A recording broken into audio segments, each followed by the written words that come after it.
Good morning. Good morning. Welcome to the Ventura Center for Spiritual Living. I'm Reverend Bonnie Rose. It is delightful to be here this morning, and I hope you are delighted as well. I'm going to go ahead and get started by turning it over to our board president, Lonnie Cassidy. Good morning and welcome.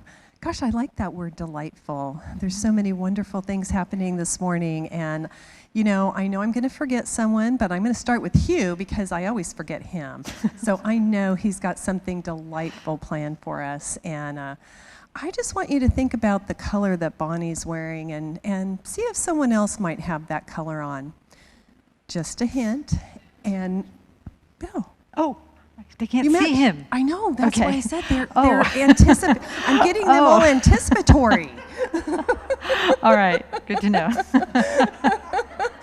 Yes, it has begun. Yes, it has. So settle in and, just enjoy this delightful morning. Welcome. Thank you, Lonnie. All right, so we'll start by inviting my color twin down stage, and he'll enlighten us as to the children's message. Good morning. Good morning, Bill. I'm Bill Hadris with Youth and Family. Oops. When things get crazy in your life, what do you do to calm down? What makes you feel peaceful inside? Peacefulness is an inner sense of calm. It's a way of getting quiet and looking at things so you can understand them. It is facing your fears and letting them go. It is trusting that things will be all right. So how can you stand in the middle of chaos and find a peaceful place within you? So that you are not affected by what is going on around you. Maybe it's closing your eyes and taking a deep breath.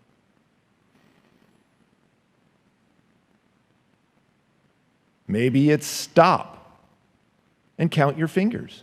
1, 2, 3, 4, 5. What are other things you can do to come back to your center? While you ponder that, I invite you to repeat after me. I come back to center. I come back to center. And know things are all right. And know things are all right. And so it is. And so it is. Thank you. Right, and now on to other joy. We're inviting Susan Burrell, Reverend Susan Burrell, our practitioner, and she's going to come up and lead us in prayer. And, oh God, this always makes me cry. The practitioners that are in the room are standing in the high watch for all of us that are here or watching. It's always such a pleasure to see. It's delightful, like Bonnie said, to see prayer in action as these dedicated beings stand for each of us always, doing the high watch. So, taking a deep breath right where you are, and just allow the infinite presence, the divine source energy of spirit to flow, recognizing and knowing that this is our life. And our life is full of spirit. Our life is full of love and courage and wisdom. Our life is delightful. And knowing that this delight is what spirit requires from us every moment of every day, to be in delight with what is in our lives. I know absolutely that each and every person that is within the sound of my voice, who's witnessing this service as it unfolds today, is blessed with that divine spirit of love, of light, so they may delight in their lives. So knowing that all that happens today in this sanctuary unfolds within that spirit of delight and love, I celebrate it, I lift it up, and with gratitude and humility, I release my word into the law of love and delight. And I simply let it be. And together we say, and so it is. And so it is. Thank you so much, Reverend Susan. That was beautiful. It was delightful. And now let's continue to breathe and turn within and go to that sweet place within us as we listen to the words of our sacred reading. A Healthy Humility by Annie Dillard. When I was 6 or 7 years old, growing up in Pittsburgh, I used to take a precious penny of my own and hide it for someone else to find. It was a curious compulsion. Sadly, I've never been seized by it since. For some reason, I always hid the penny along the same stretch of sidewalk up the street. I would cradle it in the roots of a sycamore, say, or in a hole left by a chipped-off piece of sidewalk. Then I would take a piece of chalk and, starting at either end of the block, draw huge arrows leading up to the penny from both directions. After I learned to write, I labeled the arrow, "Surprise ahead," or "Money this way." I was greatly excited during all this arrow drawing at the thought of the first lucky passerby who would receive in this way, regardless of merit, a free gift from the universe. But I never lurked about. I would go straight home and not give the matter another thought until, some months later, I would be gripped again by the impulse to hide another penny. The world is fairly studded and strewn with pennies cast broadside from a generous hand. But, and this is the point, who gets excited by a mere penny? It is dire poverty indeed when a man is so malnourished and fatigued that he won't stoop to pick up a penny. But if you cultivate a healthy humility and simplicity so that finding a penny will literally make your day, then, since the world is in fact planted in pennies, you have, with your humility, bought a lifetime of days. It is that simple. It's so sweet and so endearing. Think about that metaphorical lifetime of pennies, all of the small gifts that we've been given. And all we need to do is receive them, see them and receive them, and share them. And so with that sense of delightful gratitude, I just breathe in deeply to this awareness, ready to receive the gifts of this service, ready to receive the gifts of our next person that is coming on the stage, which is the wonderful Ray Davis. I breathe in deeply and exhale and open my eyes in love and in service to what is as it is. And so.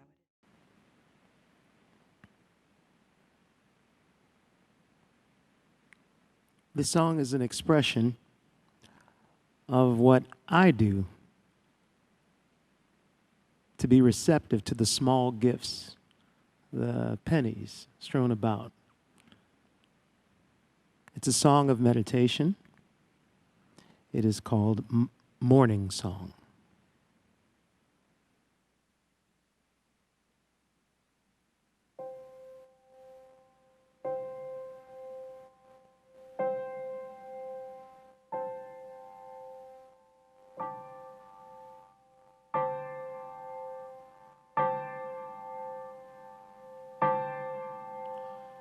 Here's a song for the morning, morning. Rise and breathe in the feeling, feeling of nothing but blue skies, fresh and clear. Nothing to fear in this bright field, in this bright field of love and possibility.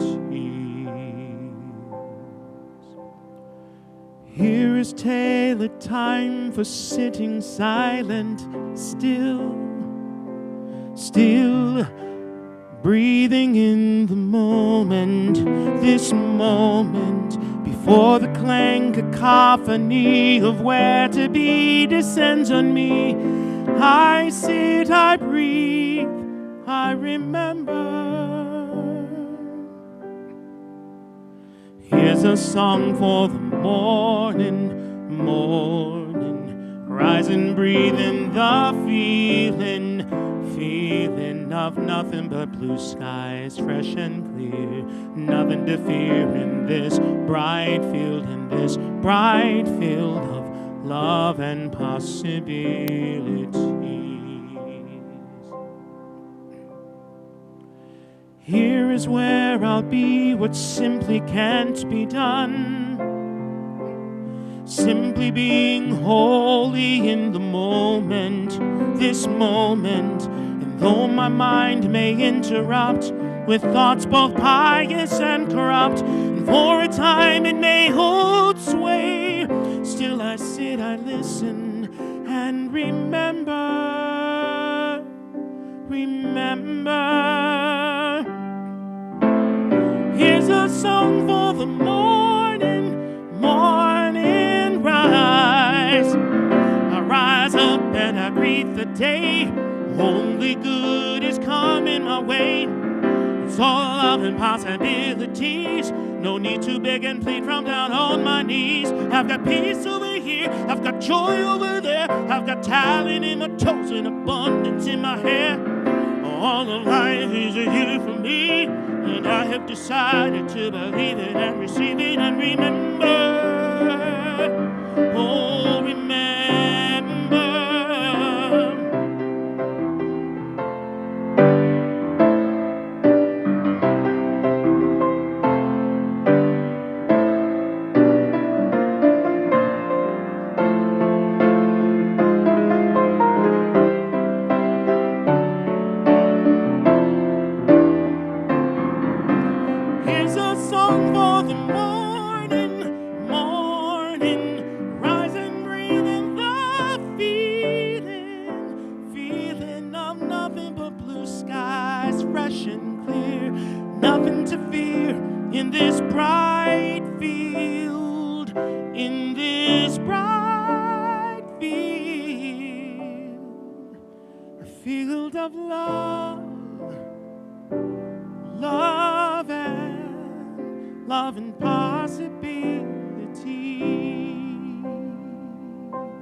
The talk title this morning is A Life That Matters, Guaranteed. And the reason that I chose this title is that I'm not sure if this happens to you, but sometimes I feel like, I'm working really hard. I'm working hard to make things shift in the church or shift in my own personal life or shift with my family. And sometimes it just feels like I'm overcome with a sense of futility. Futility, just in case you didn't get that. By futility, I mean futility. I mean a feeling of hopelessness.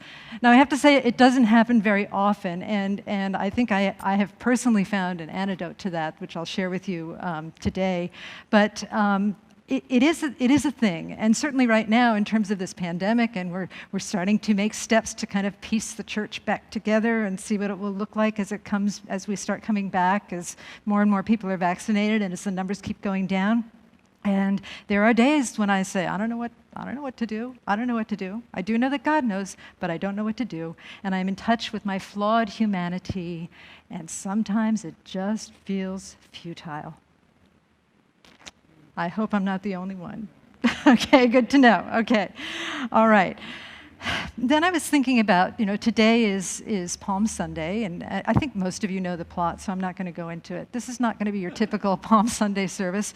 It's also Passover. Passover started a couple days ago, and I think you know the plot of that too. If you don't, there's a movie about both of those topics, so feel free just to watch the movie in your spare time.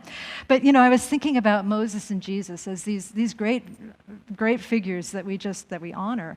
And then I was thinking about their lives, and I like to think of like Moses going for a job interview, and he comes in, and the interviewer is looking at his permanent record. Remember your permanent record? Like if you would be late for school in second grade, they say this is going on your permanent record.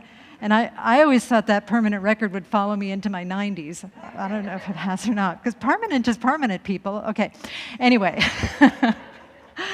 So they're looking at Moses' permanent record, and they say, oh, well, I see you killed somebody, and then you ran away, and then God appeared to you in a burning bush, and you said no a couple of times, and you said you couldn't do it. And then you said yes, finally, because God said he would help you, and Brother Aaron jumped into the mix, and you came back to Egypt, and then you were not very cooperative or diplomatic. There were all of those plagues, Moses. There was like frogs and boils and cattle blight and a complete dearth of toilet paper. And oh wait, sorry, wrong plague. I'm getting my plagues mixed up. That was this plague. And then okay, success story. You got the Hebrew people out of Egypt.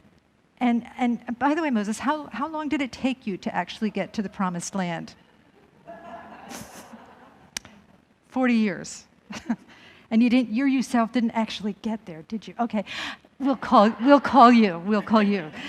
And then the interviewer says next, and Jesus comes in wearing a clip-on tie and carrying a briefcase, and the interviewer says to Jesus, so Jesus, let's look at your permanent record. I see that you kind of lived with your mother until you were 30. Okay, nothing wrong with that. But your ministry lasted how long? Oh, 3 years. And there was a lot of betrayal, and you kind of hung out with a rough crowd, I see here. Tax collectors and sinners and prostitutes, and you did a lot to disrupt the status quo, and I'm not sure if we're looking for that in this particular company. And then again, Jesus, how did your ministry end? Oh. A bunch of people betrayed you and killed you. Again, we'll call you. So you see that everybody's a flawed human being. Everybody has moments of doubts. Probably everybody in that choir loft up there, with the exception of Yoda, who's behind Todd over there, they probably all are flawed human beings to a certain extent, as are we. But even with all of that, I know that our lives matter. I absolutely know that our lives matter, or we would not be here. So today we are looking at how to guarantee that your life will matter. And it's really easy because it already does. I already gave you the punchline, but it already does matter. But how to guarantee that you know that your life matters? I'm hoping by the time we leave here today that everybody will know how much their life matters, not only to themselves, our lives matter to ourselves, but on a global, universal scale. Okay? So this is one of my secret weapons in terms of knowing that my life matters, and that is to turn to the true nature of my being in all things. It sounds so simple, and it's not as simple as it sounds, but it really is simple. It's both simple and complex at the same time. What gets in the way is that sometimes we don't know the true nature of our being. And I realize I talk about this every Sunday. I talk about this almost every Sunday, that what is our true nature? I remember a while back, years ago, it was early on in this ministry, when I referred to myself as Bonnie One Note. You know that? Anybody know that song? And I remember with the congregation, I sang the first line, Bonnie can only sing one note, and the note she sings is this. And then there was this dead silence, and this one little lone voice coming from the back of the church goes, Reverend Bonnie, we don't know that song. Now, I could do my trick of getting Alexa to play it for the world. But I'm hoping that joke isn't getting old because I'm still really enjoying it. Just for those of you who have not been here recently, I will say from this stage, Alexa, play blah, blah, blah, blah, blah. And all of the Alexas in Ventura County start playing, and it's super fun for me, perhaps annoying for those who are with the Alexa.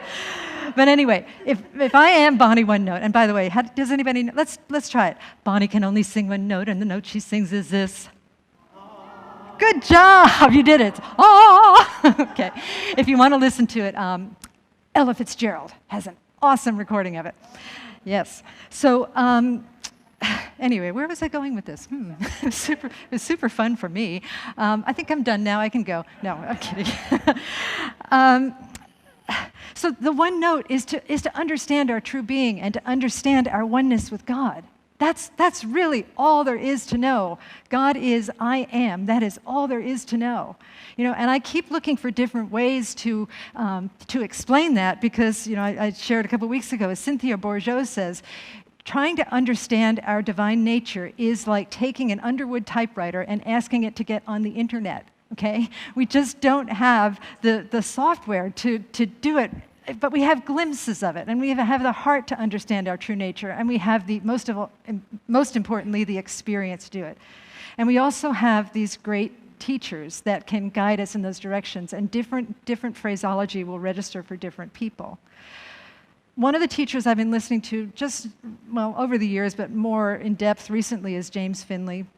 James Finley is a psychologist and a mystic, a mystical teacher who studied Thomas Merton. He also works closely with Richard Rohr. And I was listening to a podcast of his the other day, and this guy talks about deep spiritual principles like he is ordering breakfast at Denny's. I mean, he just goes, yeah, I'll have the Grand Slam and the whatever. And it's like it goes by so fast. And this one I had to stop it and play it several times and write it down. This is paraphrased to make sense in this context, but I want to read what he said about the nature of our being. James Finley said, God creates you and makes you in real time and space. But there is a you that has never been born and will never die. It is a divine identity. The divine identity is a divine capacity that is realized by living it. You are like an infinite zero, pregnant with God. Oh, I love that. God then endows the person that you are, the birthless, deathless presence, with a human nature. The most important capacity of the human nature is the capacity to recognize our true nature. I can intimately realize that through the generosity of God, that I am a capacity for God, which is a capacity for love. Experience awakens divine capacity. So our living awakens divine capacity. In the awakening, I say yes to my divine capacity. I say yes to love, for love is never imposed. It is always only offered. We have to say yes to it. I awaken to this love that gives itself to me, and then I respond by giving myself in love to the love that gives itself to me. I'm going to read that again because I like it so much. I respond by giving myself in love to the love that gives itself to me. Yeah. In the reciprocity of love, my destiny is fulfilled on this earth. This love identity is woven into our love for each other, and here's where it gets really specific and easy for us. Believe it or not, it gets easy for us. You didn't understand any of this. This is the part to get. This love identity is woven into our love for each other. We are siblings of the infinite. We are brothers and sisters of infinite love. So we experience the love of God in our love for all. You hear that? We are brothers and sisters of infinite. And by the infinite, and he says we're brothers and sisters of God, brothers and sisters of the infinite. By the infinite and by the term brothers and sisters, I always think back to St. Francis, who's right, there he is, right behind me. St. Francis, who referred to brother sun and sister moon, and we've got brother caterpillar and brother bumblebee and sister sand. And brother building, all of these things, sister rock, everybody. No, okay.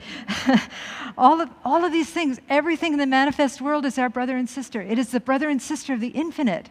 And the way that we express, the way that we embody this knowing is to love and to serve our brothers and sisters, which is everything. Oh. Now here's the other part that is so cool. As we serve anything, we serve everything. I'm going to turn to the teachings of Jesus. As you know, Jesus was a rabbi, and he was quoting the Torah much of the time, or quoting the Old Testament scriptures. And one of the scriptures that he says is the great commandment, which is love God, love your neighbor as you love yourself. Now take that second part. I listened to this in a CD by Cynthia Bourgeault recently, where she says, where Jesus says, love your neighbor as you love yourself. And it's thrown in there with love God as well, right? So when I was growing up, I was raised in a Christian household, and even as an adult until recently, I thought, okay, there's 3 things I gotta love. Over here, I'm gonna love God, okay? He says that's like the first commandment. Okay, now I'm gonna love my neighbor over here, and then maybe if I have time, I'll love myself over here, right? Love God, check. Love neighbor, check. Love self, check. Love your neighbor as you love yourself is one of the few verses in the Bible that I think is to be taken literally. As you love your neighbor, you are loving yourself. As you are loving yourself, you are loving your neighbor. As you are loving anything, you are loving infinite God, because it's all one. It's all one. This is a statement about wholeness. This is a statement that Christ or God or the infinite intimate is another name for everything. And it's not separated by anything. It is not separated by anything. As you love your neighbor, as you love yourself, as you love God, you are loving all 3 and beyond. It is like dropping a pebble in a pond where the ripples go outward and outward and outward and outward in an infinite pond. So if we're concerned about our small actions being futile, we can let that go. We know that as we do a small action in the intention of love, in the intention of goodness, in the intention to spread kindness, that is not only loving the person that we are being to whom we are being kind, that is loving ourselves, it is loving God, it is loving all of creation at the same time. Does that make sense? I hope so. Okay. The other thing, the other scriptural passage that I want to talk about is one of my favorites. It often makes me cry. And it's funny because I came upon this not from, I would say, a spiritual source. I'm listening to all these mystics on podcasts and stuff. But in one of the services where I set off a bunch of Alexas, I talked about my love for Ethel Merman. Ethel Merman, as Alexa calls her, Ethel Merman. She also can't say Sir Mix-a-Lot. She calls him Sir Mix-a-Lot.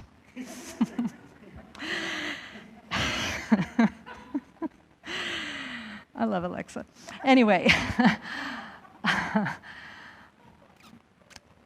I was getting really interested in shuffling songs by Ethel Merman, and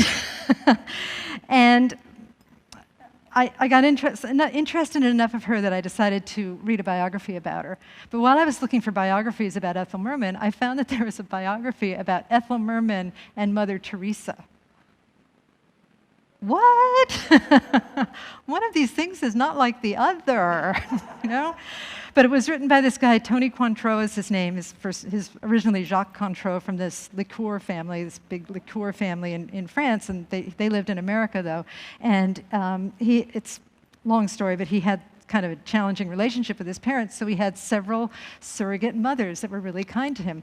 One of them was Ethel Merman, and the other one was Mother Teresa. You can imagine that. It's kind of crazy, kind of just like synchronicity, phenomenal. He worked with, Mother Teresa had a center in New York for people with AIDS, and he worked there with her, and they became very close friends. In fact, super close friends. And he said in this book that she would often come up to him and take his hand and with 5 fingers and go, "You did it to me. You did it to me." Now, that's not an accusation. That is quoting the Bible. And I'm going to read the quote, okay? The quote is, what do I do with my quote? Underneath. There it is. There's Mr. Quote. Okay. All right. So this is the quote. For I was hungry, and you gave me food. I was thirsty, and you gave me drink. I was a stranger, and you welcomed me. I was naked, and you clothed me. I was sick, and you visited me. I was in prison, and you came to me. Then the righteous will answer him, saying, Lord, when did we see you hungry and feed you, or thirsty and give you drink? And when did we see you a stranger and welcome you, or naked or clothe you? When did we see you sick or in prison and visit you? And Jesus will answer them, truly, I say to you, as you did this to one of the least of my brethren, you did it to me. Okay? It's the same principle that I was talking about before with love your neighbor as you love yourself. If we help anybody, if we clothe anybody, if we feed anybody, if we smile at anybody, if we hug at a distance from anybody, if we wear our masks like we're supposed to, if we maintain social distancing, if we share, if we do anything that is kind, again, I used to think it was, okay, I've just served Jesus now. But Jesus, Christ, is another name for everything. You know, they had to put a face to this principle, but Christ is the principle, and Christ is another name for everything. As we serve one person, as we clothe one person, as we feed one person, as we help one person, as we show up in our spiritual center and run the sound or do a children's message or do a reading or do stage management or direct a choir or do tech stuff or whatever it is that everybody does, music. I'm leaving somebody out, but I don't care. It's okay. As we do any of those things, we are blessing the whole. It's not just about serving at this center. As we serve at this center, we serve the whole. And we are serving the whole. It's like a quantum physics fact called non-locality, that something can happen over here and a change can happen over here without an electron crossing in the intervening space. Right? You got that? It's important. I want you to remember that. There's going to be a test on it after. No, I'm kidding. Okay, it's going to go on your permanent record if you.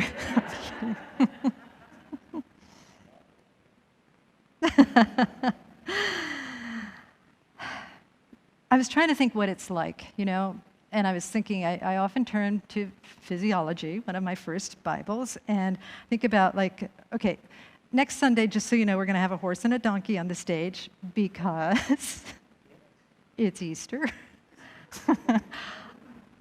And I want it. And I'm thinking, you know, I'm thinking about wearing open-toed shoes. Not always a good idea. But like if a horse steps on my foot, okay, it affects my whole body, right? Because it's the pain, you feel the pain in your foot, but the feeling of the pain in your foot is really happening in your brain. And it's so fascinating to me that the brain doesn't have any pain receptors, but the brain has pain reception. Pain in brain is merely on the, whatever, it's very hard to explain. There you go, that's right, yeah. So, it's like that though, you know, and think about a foot massage. Let's go move away from a painful stimulus. Think about a foot massage, how that can make you fall asleep. Anybody here ever fallen asleep from a foot massage, right? You know, it can make you fall asleep because you've become so relaxed. So just touching your feet affects the whole body. And I think that's what like the body of God, the body of Christ, the body of the world, the body of the infinite intimate is. It's we affect it, we massage it in one place, and the whole thing relaxes. The whole thing is infused with love. And so that's it, folks. That's the message. That's my secret weapon to know that my life matters. Now, you have to remember it, because I don't always remember it. But the first thing is to recognize our true nature, that we are that infinite capacity for God, and that the second thing is to realize that capacity. And the way that we realize, which means make it real, is to be like God is, which is to be pure love, and then to understand that our love in this place, right here, right now, wherever we are, whether it's the church, whether it's your home, whether it's your relationship, whether you're in the grocery store, whether you're at the post office, whether you're waiting in line, whether you're in traffic, our capacity to realize, to affirm, to evolve love in that moment has an effect on the whole. It's like massaging somebody's feet, okay? It's kind of gross. I don't really like, okay, never mind. What I want you to think about is, what if everybody did that? You know, we're so inundated with all of the bad news that's happening. There's very little space on the airwaves around us, on the airwaves in relationships, on the airwaves on the news media, in the paper. There's very little space for good news. But what if there could be a revolution? And that all of us who know, that's all of us here today listening to this, and many other people all over the world, because we're not the only ones preaching this message. That's right. What if we were all to know that the small things that we do make a difference? Okay? The small things that we do encourage and support and love everybody. One of the most important words in that sentence is small. If we focus on the small and do small things, pretty soon those things become mighty. So my prayer for all of us today, is that we discover what we love to do, how we love to serve, to do that in small, infinite ways, and then just keep doing it. And watch the world change, watch the love grow, because there is only one of us here, and as we love one of us, we love all of us. Let's pray. And so it is. Thank you, Ray. Thank you.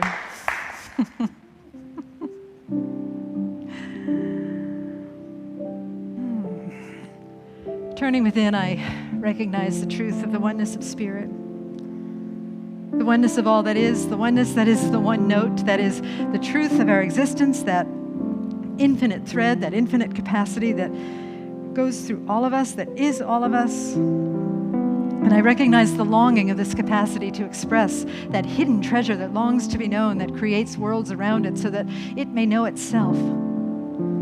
And I identify with that capacity right now. I claim it as my own, and I'm speaking in the first person, but I know that every single person here has the capacity to do the same. No matter what you've done, no matter what you've been, no matter what we have said in the past, now is the moment to step into that greatness of grace, step into that greatness of humility, and to trust and to know that we are that divine capacity for spirit.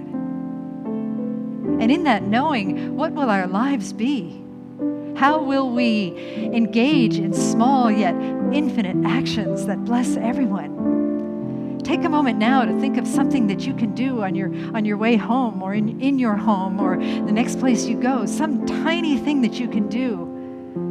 And then imagine yourself trusting that ripple effect, trusting the fact that there is only one of us here, and that as we massage one part of the body of being, that the entire essence is fulfilled and lifted up through our simple single action. We love our neighbor as we love ourselves. We love ourselves as we love our neighbors. And through all of it, we love God, which is the only thing to do. The only thing to do. And so today, I affirm that our actions are based in love. I affirm that our actions, our words, and our deeds are based in kindness. I affirm that we are ever evolving into greater realms of humility, which is really power in disguise. And even if it hurts, we are evolving into greater realms of humility. Because from that place, we can really serve with an open heart and allow Spirit to fill us. As we surrender to it, it fills our hearts, and we can really be that presence, that capacity for God that we secretly long to be. So I'm just so grateful to know this truth, so grateful to get to speak these words, so grateful for this privilege, so grateful for everyone that is hearing them, whether now, whether later, whether hearing them subconsciously, knowing that this time together, all of us in this shared humanity, in this shared community, has vast ripples that bless the entire world. I'm so grateful for that as well. And so grateful for this teaching as I bless all paths to God. Churches, synagogues, temples, mosques, ashrams, fundamentalists, atheists, all paths. I bless all beings that are struggling in life and know that we are here to serve and and they serve us as well in their own way. And with a heart that is so filled with gratitude for everything, so filled with gratitude and hope and peace, so filled with destiny, delightful destiny. I release these words into the mystery, and together we say, and so it is. Namaste. Hey. Hi, Bonnie. Thank you. Thank It's you for okay. remembering. Oh, you're welcome. Yeah. I'm just feeling all that delightfulness. Oh, good. So thank Okay, you. My pleasure. And I don't know about you. I was just all fired up with Bonnie too this morning. This was extra special. Thank you. Thank you.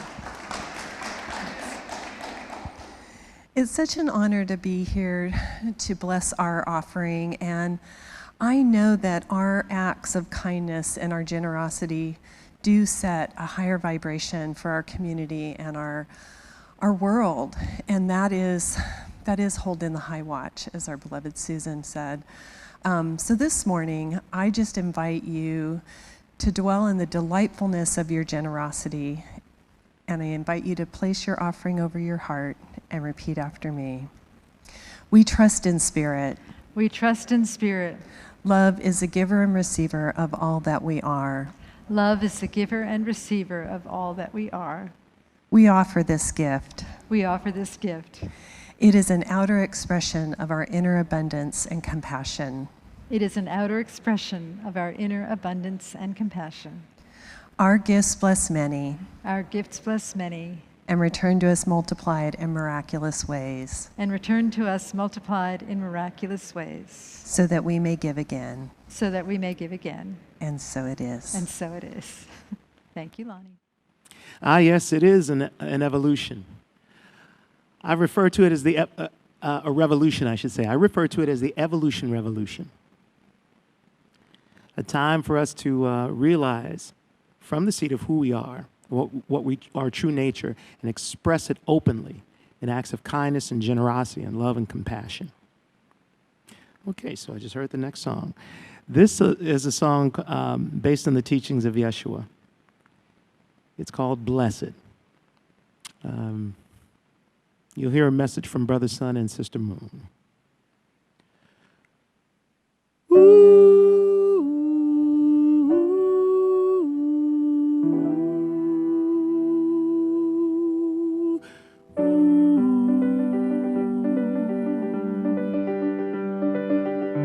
If you are one bringing light to the darkness, then the rising sun will call you blessed. If you are one who in darkness will nurture the light, then the setting moon will know your name. Your name is blessed, for you are tested, for you are rebuked and you are scorned.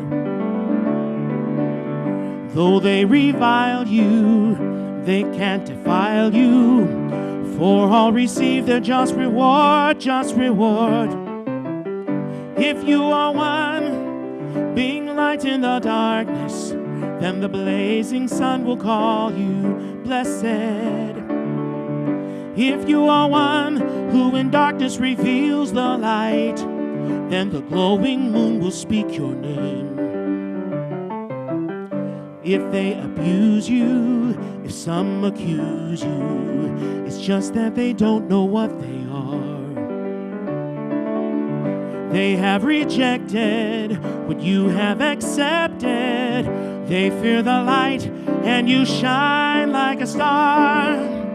Blessed is your name, even as they set their evil eye upon you. So rejoice again, I say rejoice, as you make your choice and raise your voice. Food for the hungry, shelter for the homeless, water for the thirsty, support for the oppressed. See, you are the blessing when they pray to be blessed. There's no need to fight when you are the light. Just shine, shine, shine. You are the one, you're the promise of light in the darkness, and the setting sun, he calls you blessed.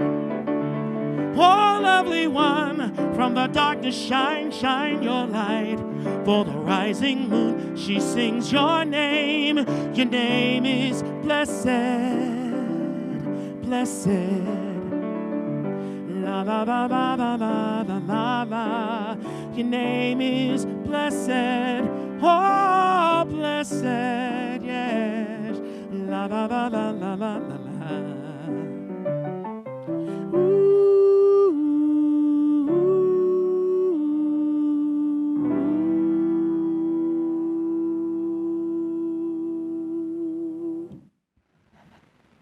Thank you so much for including Brother Sun and Sister Moon. I know they appreciated it. Okay, some announcements for y'all. So today's flowers were donated by Bill and Annie Kohut, and they are dedicated to their great-grandson. It's Jerry's first birthday. Yay! Okay, all right. Fifth Wednesday, we're having a Way of Counsel listening circle and meditation, and that's on March 31st at 6:30 via Zoom. Doreen Palermo, practitioner, is facilitating that, and all of the information for that is on our website, www.VenturaCSL.org. Good Friday service, Embracing All of Life, that is this Friday coming up. It's facilitated by Jennifer Gadberry Hadras, who is in ministerial school, and she's one of our lovely practitioners. And I went to it last year, and it was wonderful. It's April 2nd, 6:30 p.m. It's on Zoom, and links are on our calendar and our special events section on the webpage. The next day, we are celebrating Rumi, and there's a workshop, Life and Teachings of Islam's Greatest Mystic, Jalaluddin Rumi, and that's Saturday, April 3rd, 10 a.m. to 12 p.m. That's on Zoom. These are two of my friends who live in Turkey that I met in India, and they're going to do they're experts on Sufism and Rumi, so they're going to be doing a class for us. Class is filling up, and it's priceless pricing. We are partnering with the American Red Cross for a blood drive. That's on Tuesday, April 13th. And details are on our webpage, and it's under special events, and you have to sign up for it. You can't just show up, you have to sign up. And then we also have some assistance for COVID-19 immunization support, and if you need help with that, please contact, there's a couple of numbers on our webpage. There's a COVID page where we have all kinds of assistance available for you. I also wanted to let you know that some of you took the devotion class that I did, a 4-week class, and I am repackaging it slightly to do kind of a devotion intensive. It's a 7-day experience with Service Space, which is a global organization. If you've taken the class, great. You can take it again if you want. It's going to be slightly different. And if you haven't taken it, great. It's going to be slightly different. One of the good things, or fun things about taking a class with Service Space is that their people are all over the world, and it's really interesting to get different perspectives. And it's super fun and super loving. So if you want to sign up for it, that's great. If you've got other stuff going on, no worries. And then after the service, we are having prayer with practitioners, and that is via Zoom. And the link is placed in the Facebook comments, so go ahead and sign on to the link, and you'll get some beautiful prayer for exactly what you need. I think that's it. And let's go ahead and we'll pray. And so I turn within and give thanks for this beautiful service, the beautiful energy that is created by all of us together, whether we are physically together or simply together in consciousness. I give thanks for all of the support that this service has received from every single person who participated, because some of it may seem like small ways, some of it may seem like large ways, but in spirit, there is no large or small. In infinity, there is no large or small. And so I'm just so grateful to be able to live in these teachings and to speak them and learn them and to give them and receive them with a heart that is so filled with gratitude for the transformation that I know is taking place here today, not only for us, but for all beings everywhere. I say thank you, Spirit, thank you, love, and I release these words into the divine mystery. And together we say, and so it is. Namaste.